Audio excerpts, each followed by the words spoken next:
সিলেটের গোলাপগঞ্জে বুধবার রাতের সময় ঘটে গেছে একটি মর্মান্তিক সড়ক দুর্ঘটনা, যেখানে দুই মোটরসাইকেলের মুখোমুখি সংঘর্ষে 2 জন নিহত হয়েছেন। এ ঘটনায় আরও 2 জন গুরুতর আহত হয়েছেন। দুর্ঘটনাটি ঘটে সিলেট জকিগঞ্জ সড়কে গোলাপগঞ্জ সদর ইউনিয়নের উত্তর গোয়াসপুর বা পাতুরিয়া এলাকায় যাত্রী ছাউনির সামনে। স্থানীয় সূত্রে জানা গেছে, গোলাপগঞ্জগামী একটি মোটরসাইকেল বিপরীত দিক থেকে আসা নম্বরবিহীন মোটরসাইকেলের সঙ্গে সংঘর্ষের মুখোমুখি হয়।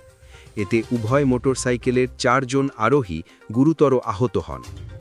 নিহতরা হলেন গোলাপগঞ্জ উপজেলার সদর ইউনিয়নের গোয়াসপুর এলাকার জিতু মিয়ার ছেলে আব্দুল আহাদ এবং রানাপিং এলাকার লাল মিয়ার ছেলে সাব্বির। দুর্ঘটনার পর আহত 4 জনকে দ্রুত উদ্ধার করে উন্নত চিকিৎসার জন্য সিলেট এম.এ.জি. ওসমানী মেডিকেল কলেজ হাসপাতালে পাঠানো হয়। সেখানে চিকিৎসাধীন অবস্থায় আব্দুল আহাদ ও সাব্বির মারা যান। গোলাপগঞ্জ মডেল থানার ভারপ্রাপ্ত কর্মকর্তা ওসি মোহাম্মদ আরিফুল ইসলাম জানান, মধ্যরাতে 2টি মোটরসাইকেলের মুখোমুখি সংঘর্ষের ঘটনা ঘটে। 4 আরোহীর মধ্যে 2 জন নিহত হয়েছেন। মরদেহ হাসপাতালের মর্গে রাখা হয়েছে।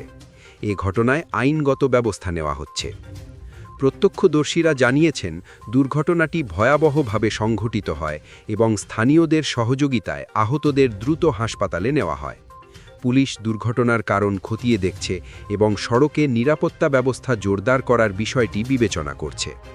এই মর্মান্তিক দুর্ঘটনা আবারও আমাদের মনে করিয়ে দিয়েছে সড়ক নিরাপত্তার গুরুত্ব। দ্রুতগতির যানবাহন ও সতর্কতার অভাব দুর্ঘটনার প্রধান কারণ হিসেবে দেখা গেছে। স্থানীয় প্রশাসন জনগণকে সতর্ক থাকার জন্য নির্দেশ দিয়েছেন। দুর্ঘটনায় নিহতদের পরিবারকে গভীর শোক প্রকাশ করছি। আহতদের দ্রুত আরোগ্য কামনা করছি। আপনি যদি সর্বশেষ নিউজ জানতে চান, দয়া করে ভিডিওটি লাইক করুন, শেয়ার করুন এবং আমাদের চ্যানেলটি সাবস্ক্রাইব করে রাখুন, যাতে কোনো গুরুত্বপূর্ণ খবর মিস না হয়।